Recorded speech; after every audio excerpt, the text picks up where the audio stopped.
Welcome back. I'm Gary Parr. Hi, I'm Debbie Rowley. And you're listening to the midweek version of Fiber Talk, the twice-weekly podcast for needlework artists. And tonight on the Stitch Hour, we'll have with us Hillary Waters Fayle. Now, I mentioned last week that Hillary was our guest this past Sunday, and Hillary is the person who stitches on leaves. So that's very intriguing. I listened to the podcast and I was just like, wow. And I will tell you, I got some inspiration to do something, not stitch on leaves, but I got some inspiration for a new design. So. Oh, good. Okay. All right. That's worth it. Yeah.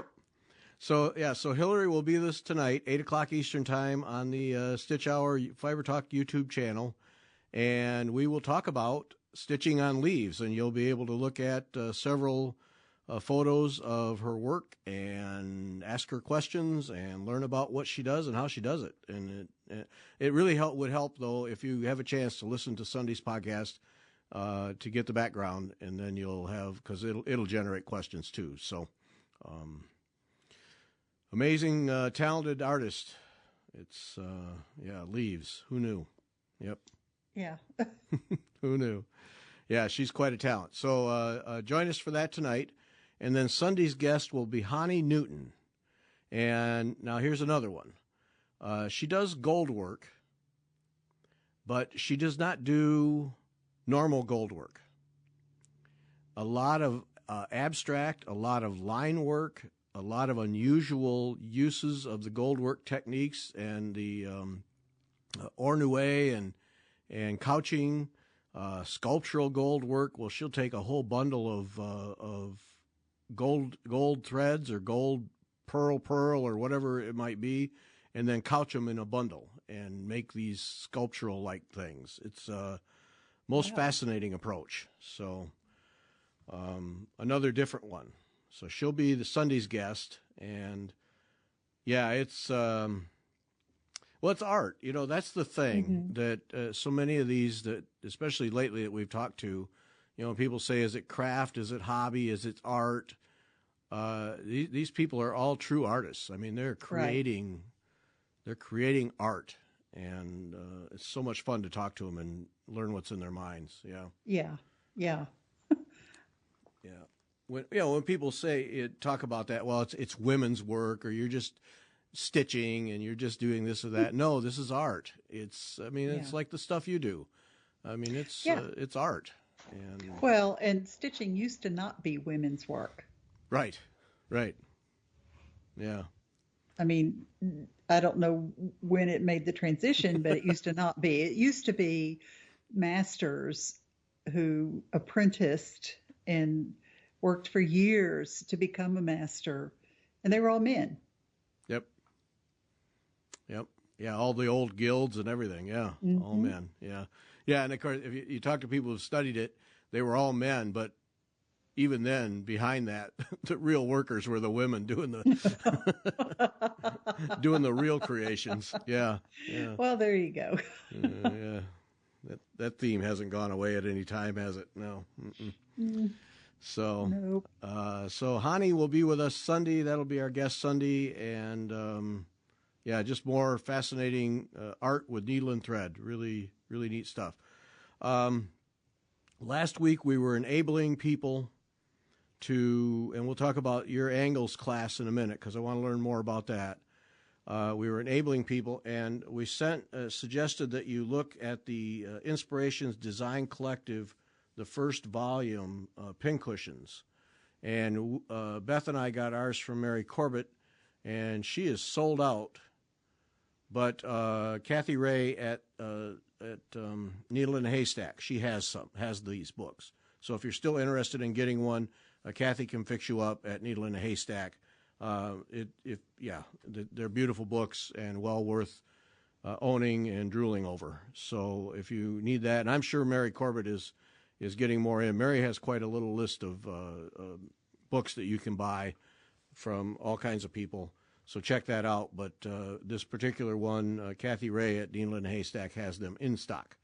So you can get them. Natalie Dupuis. Oh, there's the dogs. All right. They're in a different room. I don't know why they're barking. Milkman. Don't have one out where you live. A new class that's come up. Natalie Dupuis has a new class called Beribboned, and registration opened on the 24th, just this past Monday. Opened on the 24th. It's Beribboned, A Life in Color. And her description, students will be asked to design and stitch a set of miniature ribbons that represent the life accomplishments and milestones of a special person, historic figure, or fictional character. And by ribbons, she means those little bars, those little multicolored bars that you see on military uniforms. Ah, okay. And so she did a project on that, using that technique not too long ago, using colors to designate different things, because those bars all have meaning in the military world.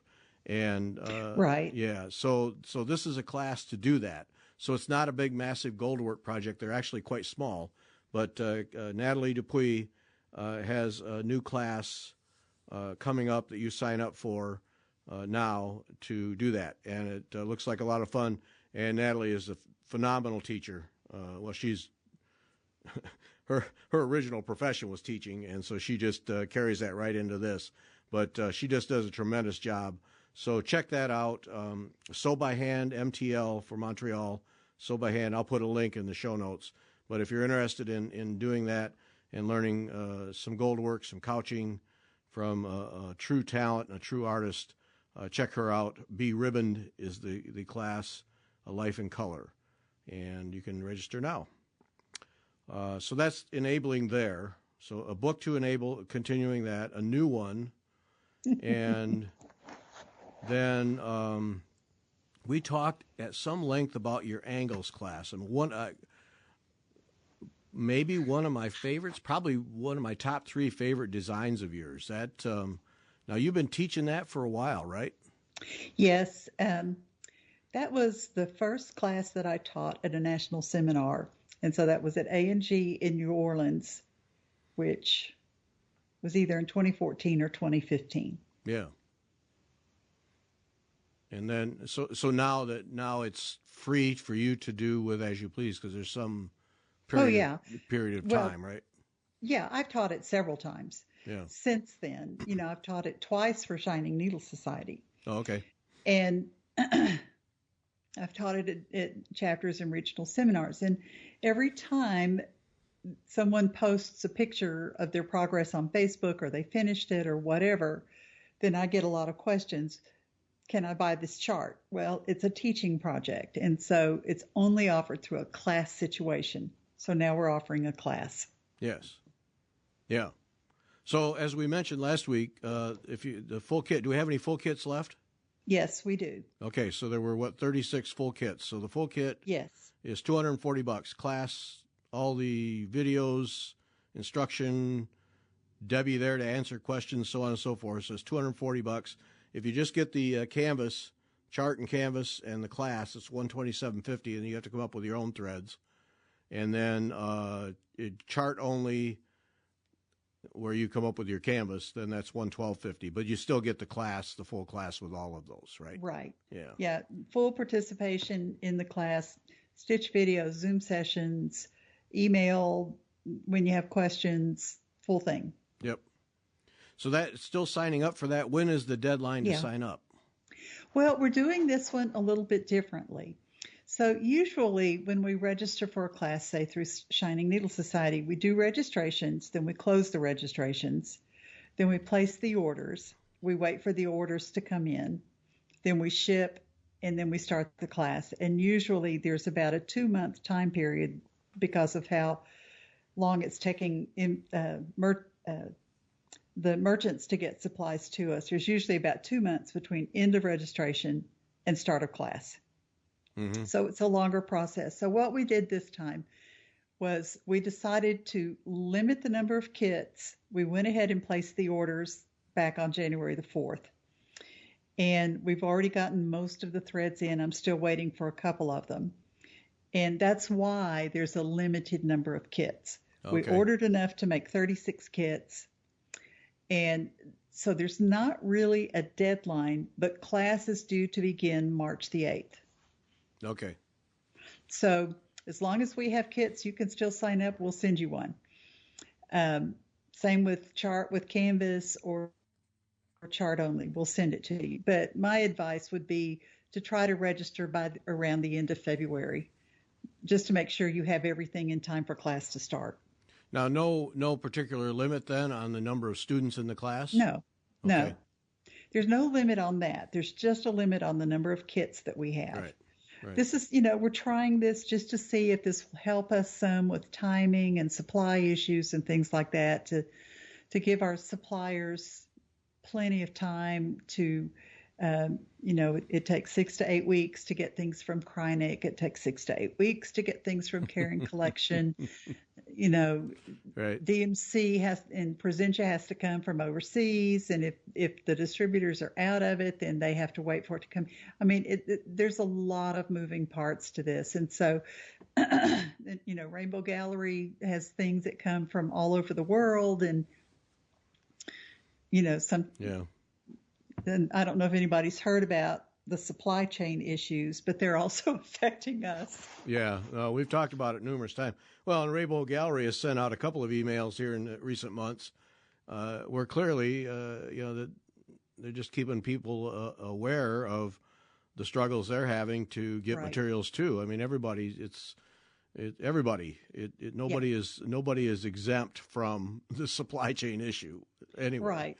But see, no that's one the is thing. exempt from it. Yeah, that's the thing I like about this Angles one is, you can buy the kit from you and get it as you have specified the colors, but it's also ideal. So, for instance, if you have a basement full of stash, right, Beth, then not calling any names. No, I wouldn't do Gary. that. Oh, okay. Pot, kettle. Oh, maybe. But it's one that really is ideal for putting together your own color scheme. Yes. And yes, it is. And, Beth mentioned my presentation that I did for EGA on changing colors. And I did show several pictures of Angles. So I have seen Angles with yellow as the accent color, with teal as the accent color, with purple, with blue, with orange, with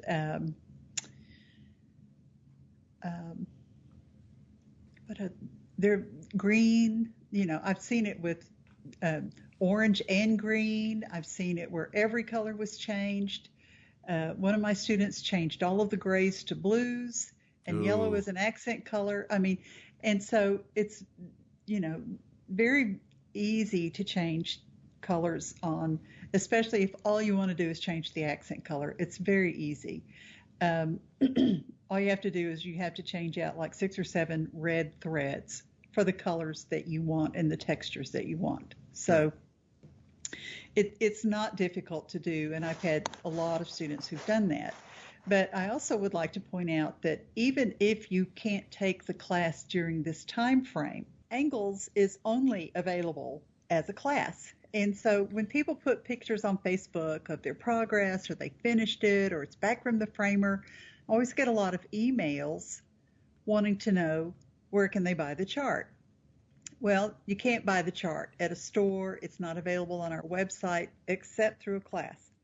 So that's why we're offering this class, to help some of those who see what other people have done and they want to do it too. And I would also point out that I always have students who go ahead and get their materials, and they have no intention of joining the class. They have other things that they're stitching. They have life events coming up. They have various things.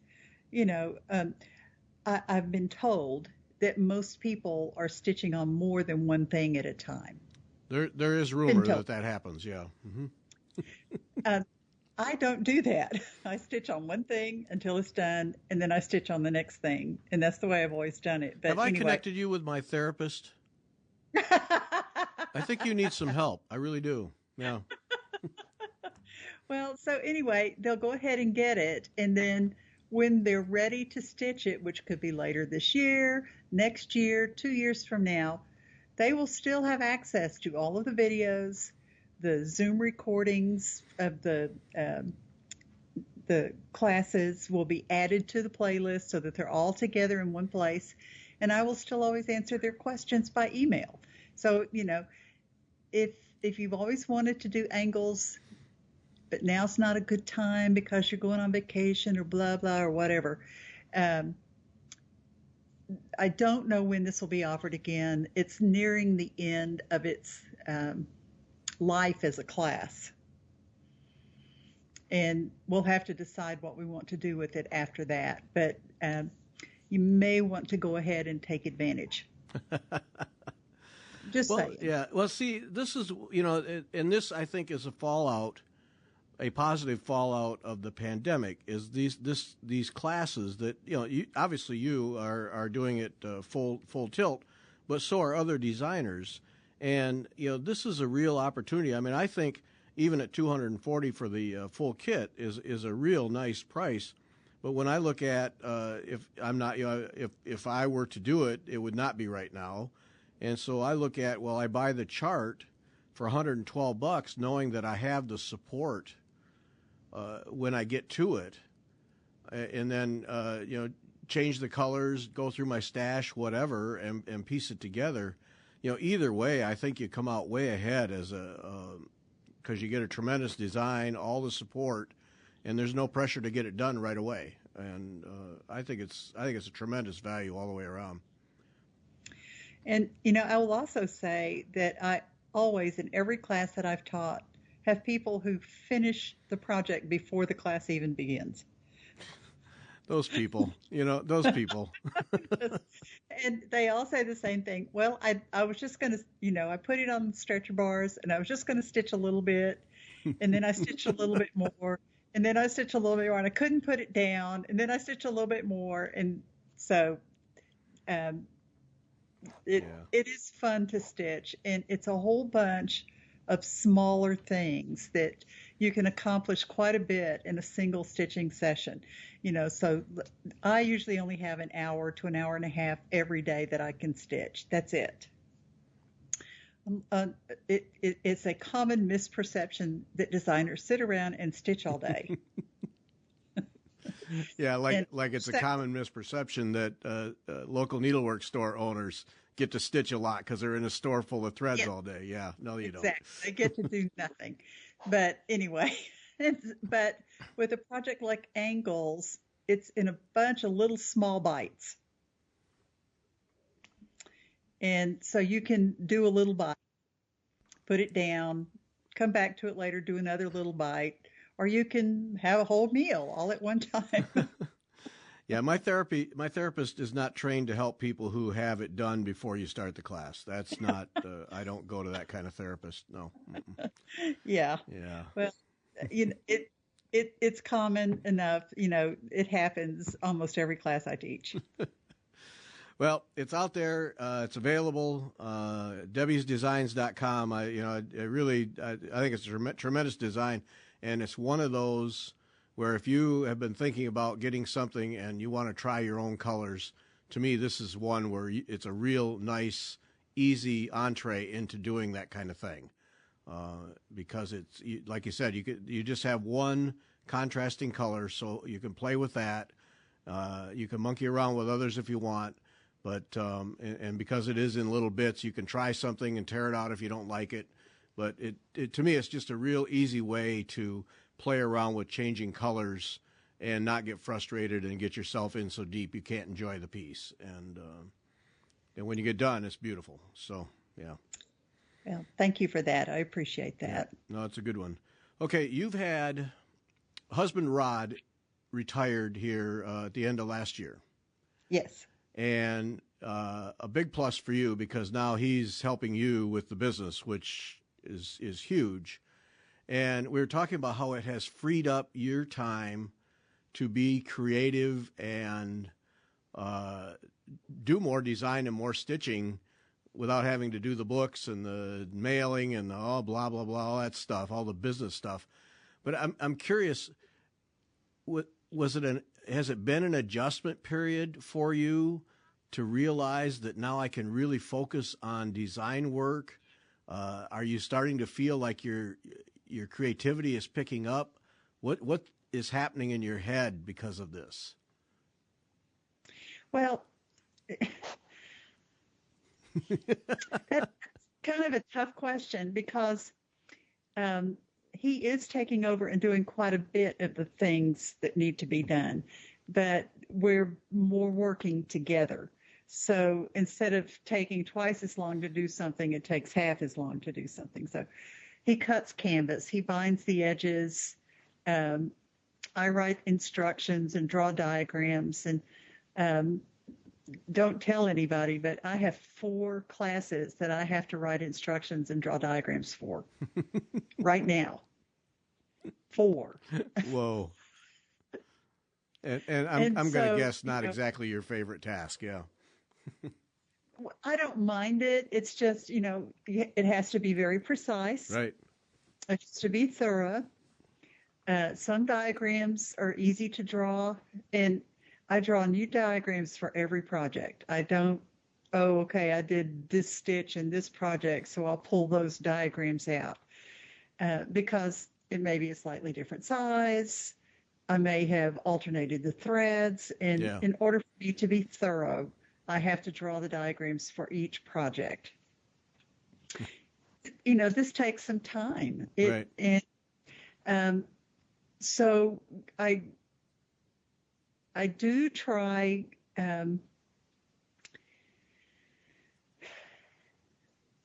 It comes in spurts when I need to design things. Okay. So, I might design 4 things in a week, and then I don't design anything for 3 months. Oh, I see. Okay. All right. But, I get them designed and they're ready for me to stitch. And I think about how I want to stitch and what colors and things like that. Particularly getting ready for proposals. I think I designed like 6 or 7 things in 1 week. And all different sizes and different concepts and things like that. But sometimes the designs come easily and sometimes they don't. And so when they're coming easily, I design. When they're not, I put it aside. I think about it. I come back to it. Okay, I think this thing will work here. So let me put that in and see what I think about that. So it's in spurts because there's still a lot of other things that I have to do. Yeah. Yeah. So there's still so Rod still has some training to go through. We need to get him fully trained. Yeah, we don't want him writing instructions, okay? Yeah, probably not. Yeah. Yeah. He's very good at technical. I mean, extremely good at computer stuff. He can tell you how to do anything, break it down into steps, and be very logical in telling you how to do it. Not with stitching. Yeah. Well, I'll be curious. In 6 months or so, if you start to really feel a mental freedom as he gets more of this stuff down and it becomes more automatic for him, and he needs less of your input. It'll be interesting to see, because you've never really had this where it's always been all you. Well, he's helped with a lot of things. He would work his regular day job and then help me 2 or 3 hours as needed. He's always helped. It's always been our business. Yeah. In fact, we were at a trade show early on, and someone called him Mr. Debbie, and so he refers to himself as Mr. Debbie. And so, if any of you get an email and it's from Mr. Debbie, it's Rod who sent the email, because he always says Mr. Debbie. Yeah. Well, it'll be interesting. I got a feeling that there'll be a change somewhere along the way where you really feel some freedom and can have at it a little more. At least I hope that for you. Yeah. Yeah. You know, I carry a notebook with me because I get design ideas all the time, and I try to jot it down. Mm-hmm. Sketch, or what about doing this? And, you know, it's just a bunch of scribbly stuff. I don't know that anybody can interpret it any other way, but that way, especially when I'm driving, my mother lives, and it's about 8 hours to drive to her house. And so usually I'm by myself, and you're just watching the road. Yep. Yep. And, you know, it's not that I'm not paying attention to my driving. I don't want anyone to think I'm not safe, but, you know, I'm not cooking. I'm not doing laundry. I'm not doing some of the other things that have to be done around the house, and thinking about other things. And so that the mind is kind of freed up a little bit to wander around. Right. Right. Yeah. No, that's what I mean about, the mental freedom that gives you, maybe you'll get more of that. Yeah. Well, that would be awesome. Well, it'll be interesting to see how it plays out. Yeah. No doubt, Rod helping out is a huge relief and a huge. Well, I can't imagine how much, because it just takes an awful lot of work just to do the basic business things, and then you got to be creative on top of it. And yeah, all of that. Yep. So we're recording this on January 25, 2022. And it was January 22, 2017 that we posted the first podcast with you. You were the first one. So 5 years. I can't hardly believe 5 years has gone by.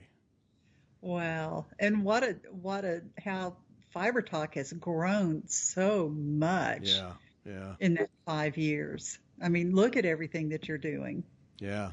No, I know. Yeah, I know. You talk about not having stitching time. Yeah. But and in podcast lifetimes, 5 years is an awful long time. Doing 3 shows a week, that's, people start to taper off for a lot of reasons. And there's, the internet is riddled with podcasts that are 30 or 40 episodes in, and then there's these great spans, and then it just dies. And we've kept it going. I'll tell you, it's still fun. That's the thing. It is 5 years into it, and we're coming up sometime this year. We'll post our 500th show. And wow. And that doesn't count all the Wednesday live shows. That's a whole nother rack of them, plus all the special stuff. And I say it's still fun. There obviously are days, I'm sure there are for you too, where I got to record a show, or there's a Wednesday night show, and you just, you get a couple hours out and you go, oh, geez, I don't want to do this. I just, not tonight. How can I get out of this? And then when we fire it up, it is fun every time. I have to say it's, I get energized every time I do one of these things. Most of the time I'm excited to get to them, but, there are just those days. But even afterwards, I'm always energized. And on Wednesday nights, I've noticed that I find it harder to go to sleep on Wednesday nights. It's just, it's so much fun doing the show, and just kind of afterwards, just kind of charged up. So, Yeah. And I was just, those who weren't in on Fiber Talk at the very beginning may not realize you only did one show a week. Right. We started that way. Time. Yeah.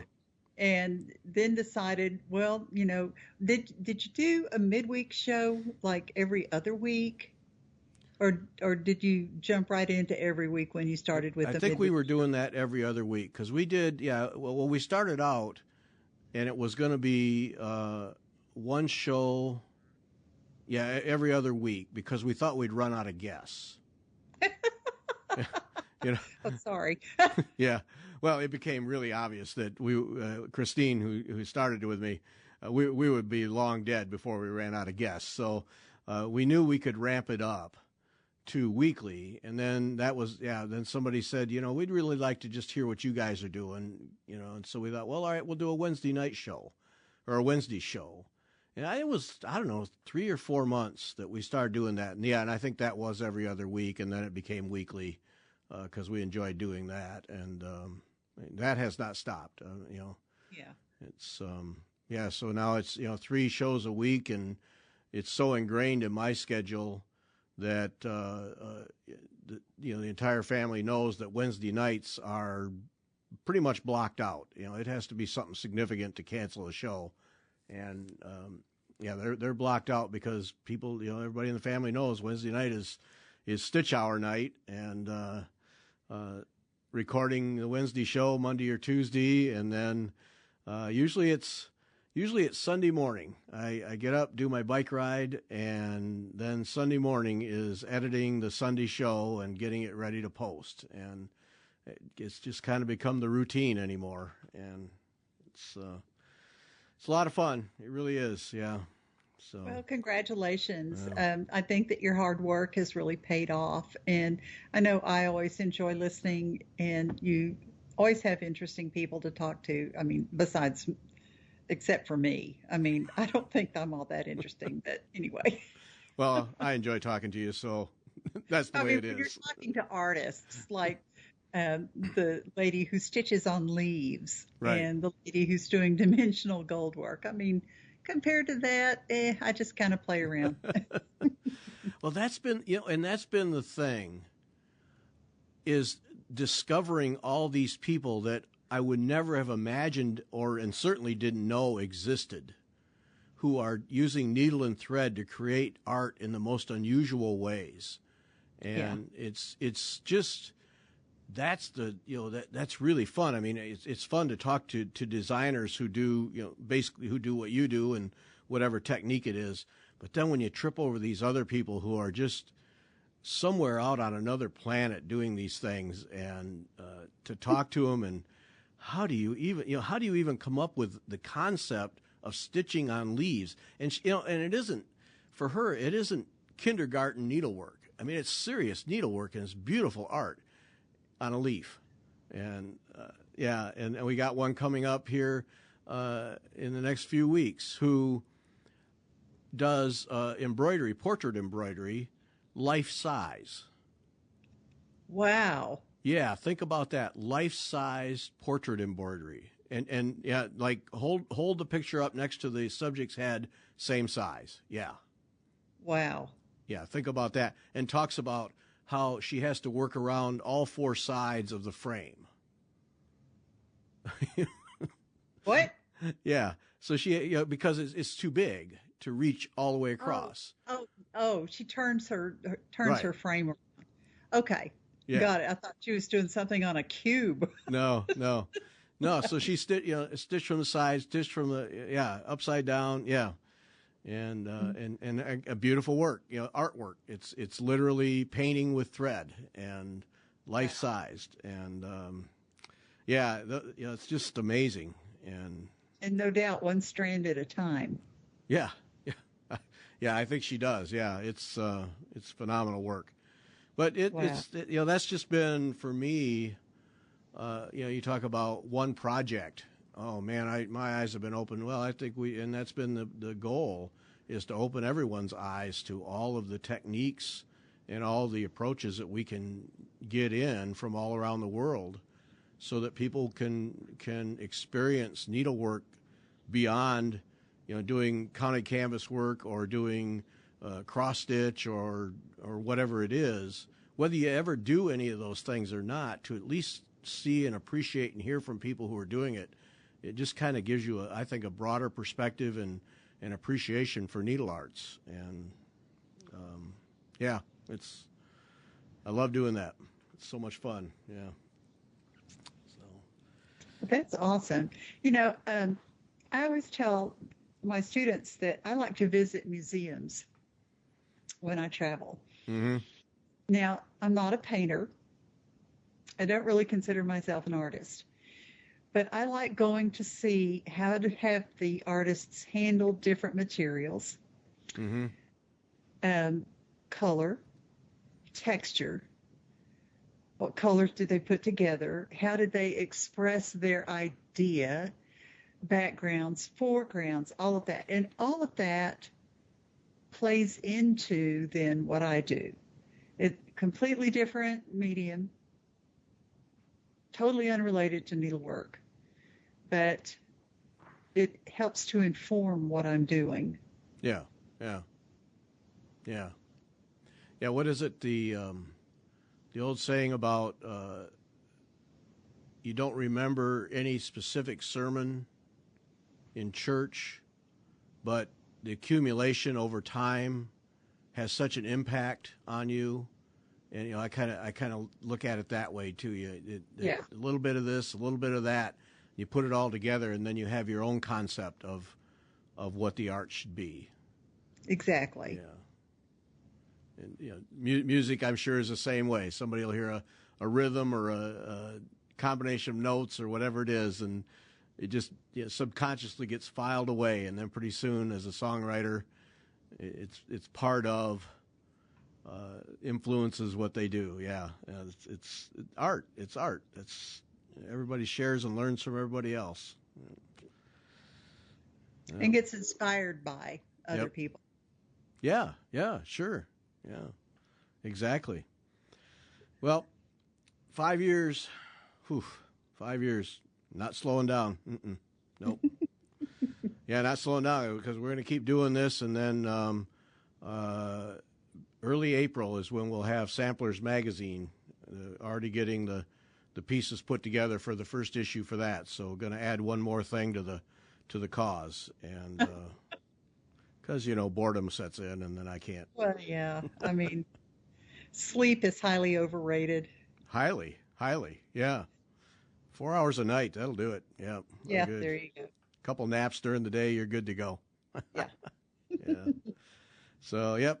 Yeah, every time we talk, I think back that first one, I had no clue, and you were kind enough to do it, and I won't even go listen to that first one, because I gotta believe that the interview technique was pretty rocky, but we got through it, and of course the technology too. That's the other thing is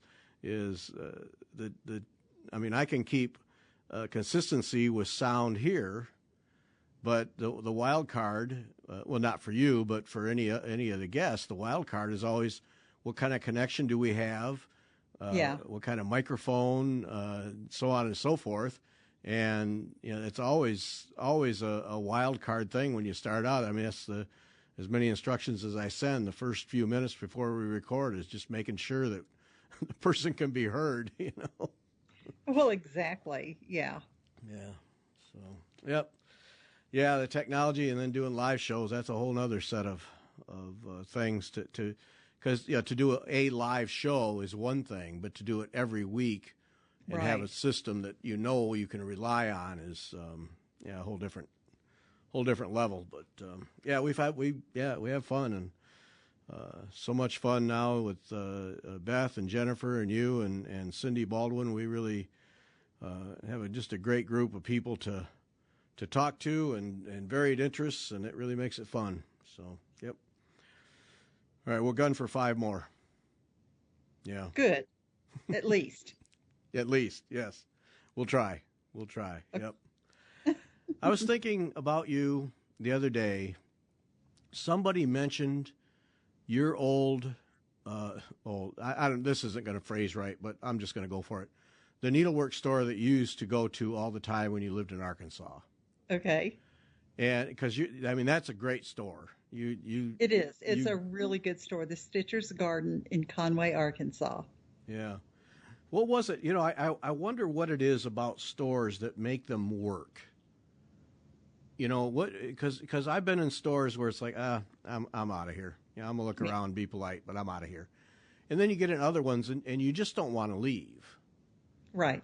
And I always got the impression that one was like that, where you could just camp in there for a few hours. Oh, yeah, absolutely. Yeah. And so what makes a good store? Well, for me, first of all, thread selection. they should have many thread lines, and if they don't have every color in every thread line, they should have most. Yeah. Now, people who are not accustomed to, let's say, a needlepoint store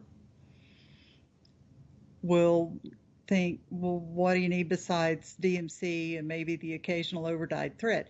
Well, when you're doing something like a painted canvas or counted canvas, things of this nature, and texture is a huge part of what we're stitching. You need to have a wide variety of textures of threads. And so that's the first thing that I think of. A good store has to have a wide selection of threads.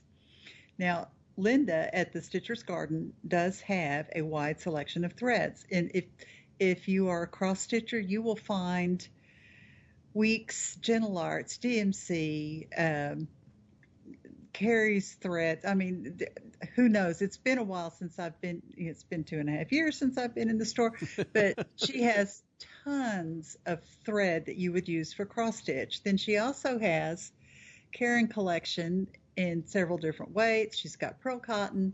She's got all kinds of silks. She's got lots of rainbow gallery, painter's threads. I mean, she's got just a wide variety of threads that wouldn't be used for cross stitch because they're not appropriate for fabric, but she does carry a lot of counted canvas. And so you need those threads for counted canvas. Yeah. And in a painted canvas store, they're going to have even more threads. Yeah.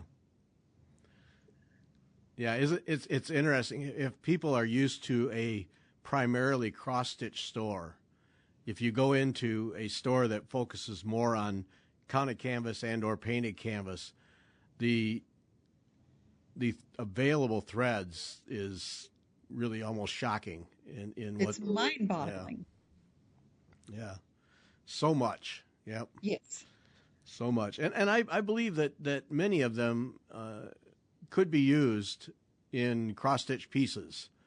A lot of them are just too fat and heavy, but I think there's opportunity there, even if you couch it down. But yeah, there's just so many threads, and yeah, for needlepoint and counted canvas, I mean it's texture as much as color, and yeah, yep.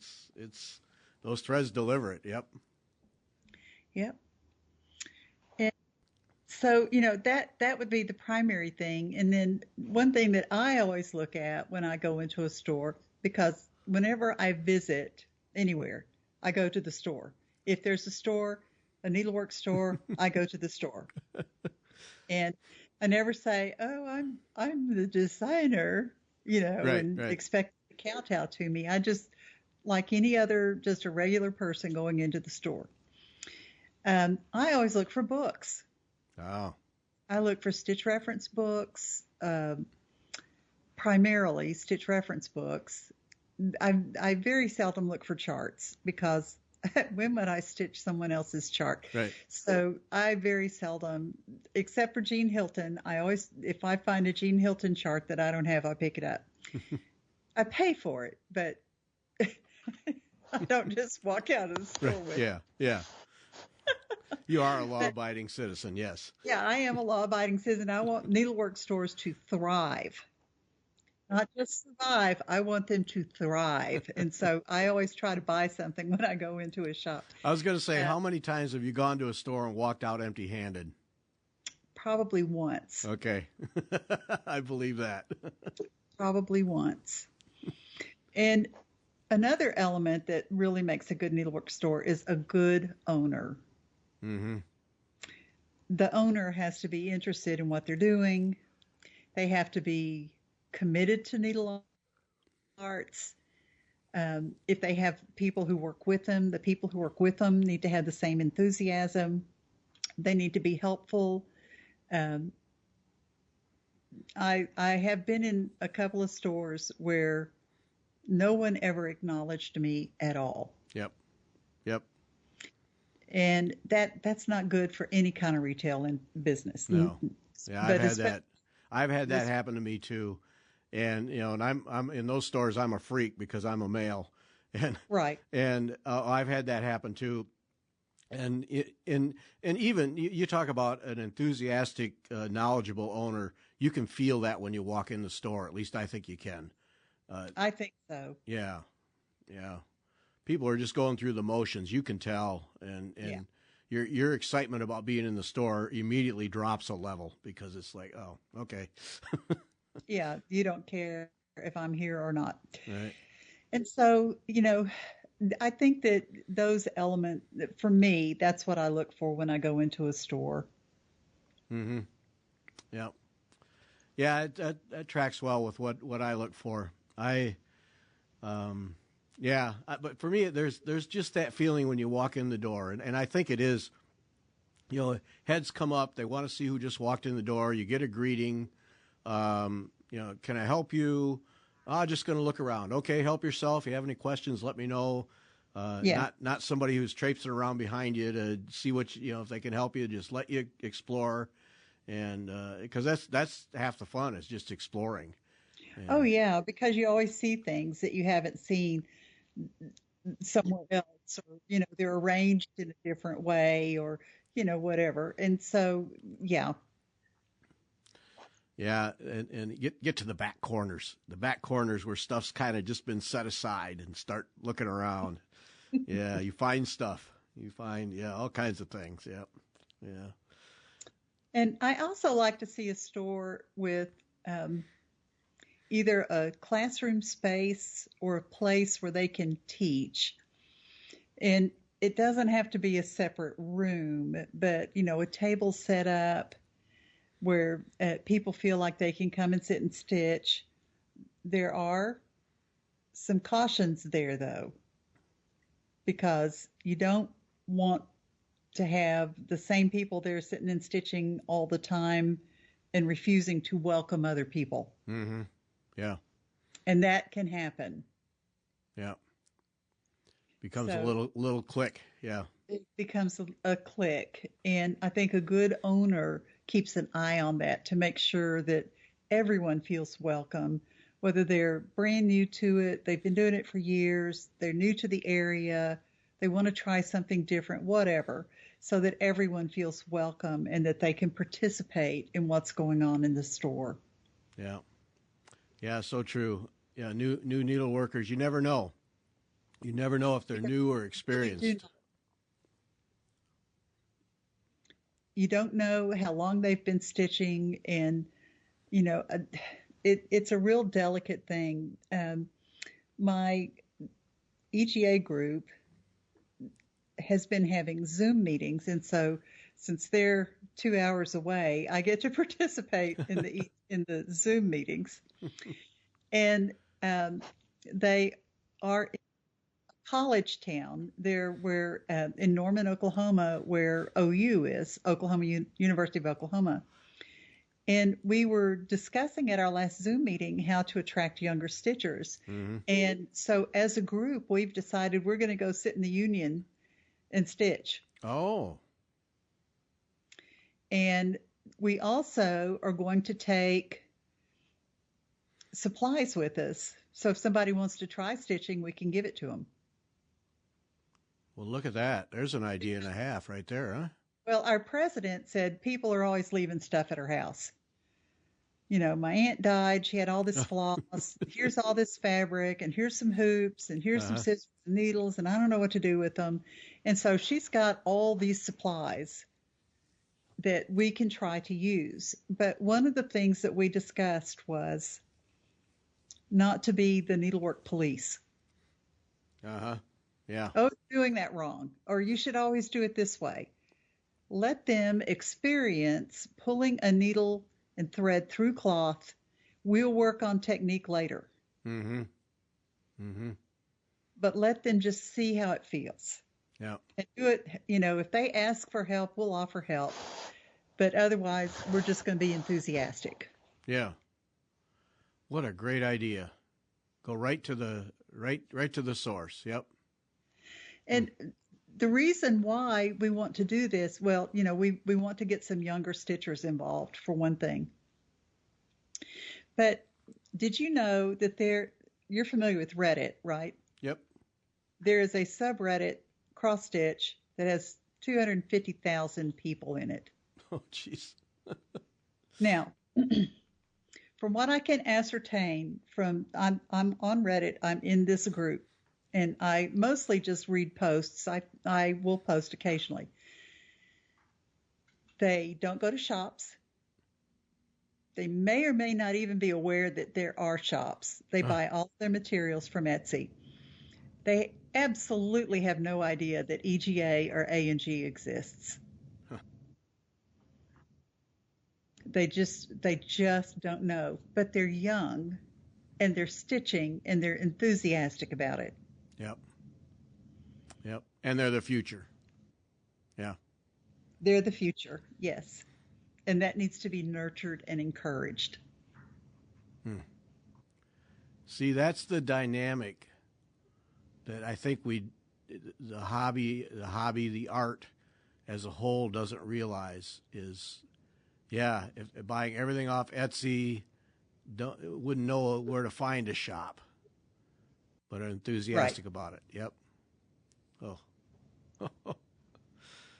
Wow. Yeah. See, and that's that's where you miss out if you don't connect with that. I mean, that's, like I said, it's the future. So that's why we want to go sit and stitch in the student union. Wow. So they can, and we're going to take small projects. We're not going to come encumbered with our System 4 and our lights and our magnifiers. Good move. We want them to see it's accessible. Yeah, get all that stuff walk later. in there with 18 by 18 frames with these. Yeah. Yeah. Exactly. To where they're going, oh, I don't have room for any of that stuff. Yeah. Oh, that's a great idea. See, that's the thing is, that question comes up a lot. How do you reach the younger people? Right. And you and I had a discussion many months ago about, and I think you said it best. You gotta go to them. Exactly. And this is doing exactly that. Yeah, you got to go find them. You got to connect with them. Right. And when you look they post their pictures on this subreddit group, and when you look at them, it may or may not be anything that you would ever be interested in stitching. Yeah. That's okay. Yep. We don't all have to do the same thing. Right. Yeah, they're using needle and thread. That's all that matters. Yeah. That's all that matters. Yep. Yeah. Oh, well, we have that in the bicycling world. Same thing. And you see it all the time. Get people on their bikes. You don't care if they have the Lycra shorts and the blah, blah, blah, and the this and that and everything else, or how fast they ride. Get them on their bikes. Get them outside. And exactly. Same kind of thing. Yep. Get needle and thread in hand and get them moving that thing through the cloth. Yeah. Oh, that's a great idea. Wow.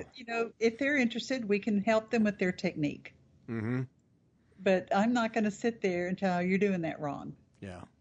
Or this is how you should strand your floss. And you do it however you want to, and I will be over there doing it the way I do it. And chances are they'll go, how did you do that? Because that looks a lot easier.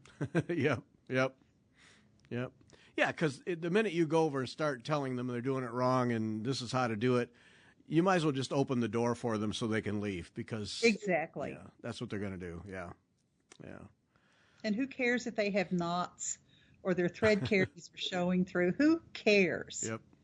If they are happy stitching, I'm tickled to death. Yep. Yeah, they'll worry about that stuff later. Yep. They absolutely are not going to be entering anything that they stitch into a competition because they don't even know that such competitions exist. Right, exactly. Yeah. Oh, I'm going to have to find this Reddit group. I did not know it existed. Wow. Yeah, just go to Reddit and on the search bar, just put cross stitch. And it'll show up. Okay. Show up. There's also a needlepoint group. It doesn't have as many people in it. It's got a lot. Uh-huh. I can't remember how many. It's not as active as the cross stitch group. Yeah. Yeah, well, I mean, cross stitch is most approachable by most people. Exactly. Yeah. Minimal upfront cost, and everybody can make an X. And Well, and you can teach yourself how to do it. yeah. So you can see why that's going to be bigger, and that's fine. They're using Right. needle and thread. Who cares? Well, Exactly. There's a fair number of embroiderers in this cross-stitch group. Oh. They're doing surface embroidery. Uh-huh. And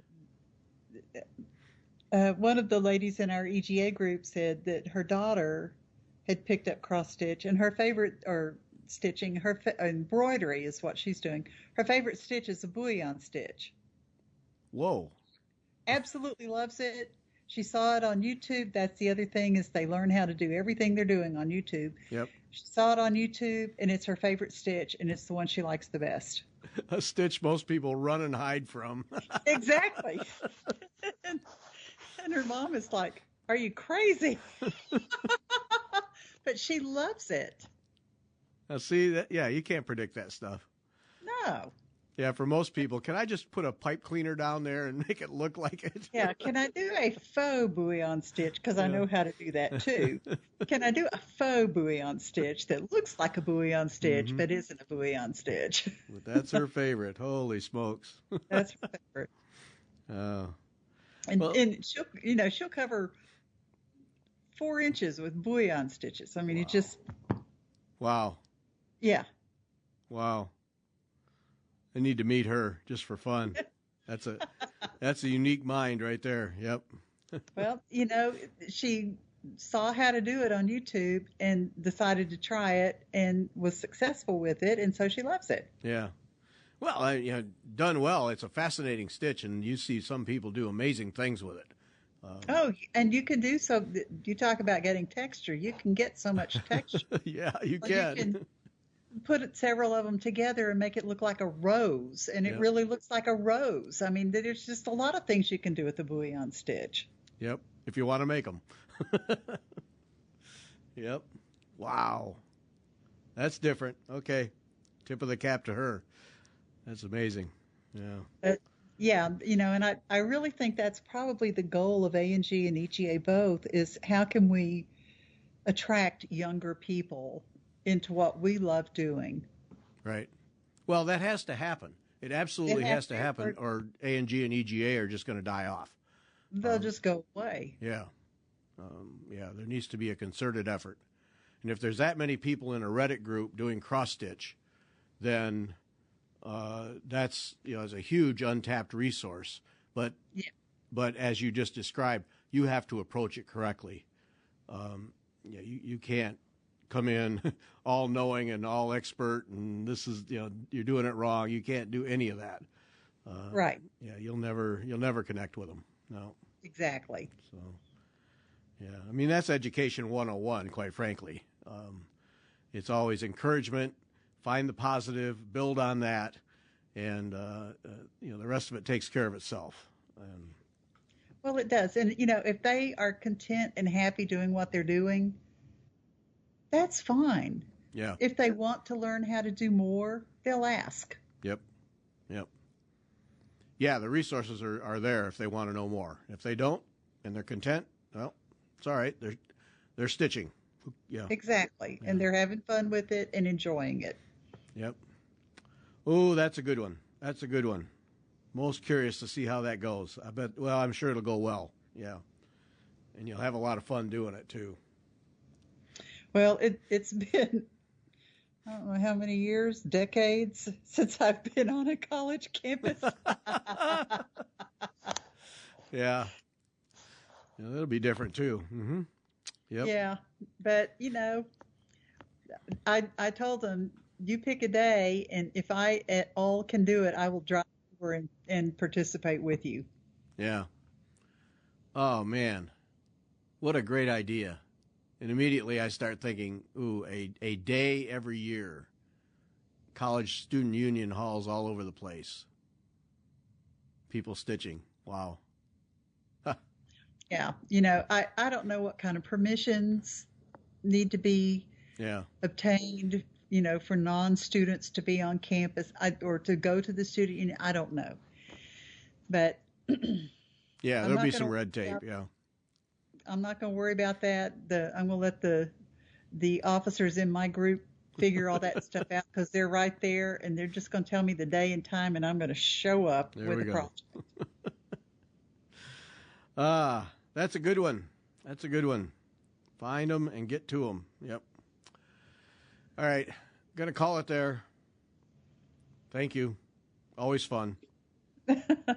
I always enjoy talking to you, Gary, and I love talking about stitching. So, I could probably talk for another 8 hours. So. Yep. Well, so could I, but we're going to cut it off here. So, Okay. All right. Join us tonight. Hillary Waters Fayle will be with us live on the Stitch Hour, 8 o'clock Eastern Time, to show us needlework on leaves. Wow. I still can't get over it. And it's been 3 or 4 weeks since we talked to her, and I still can't get over it. Yeah. Cool stuff. All right, Debbie, thanks. Thanks to everyone for listening. Thank you, Gary.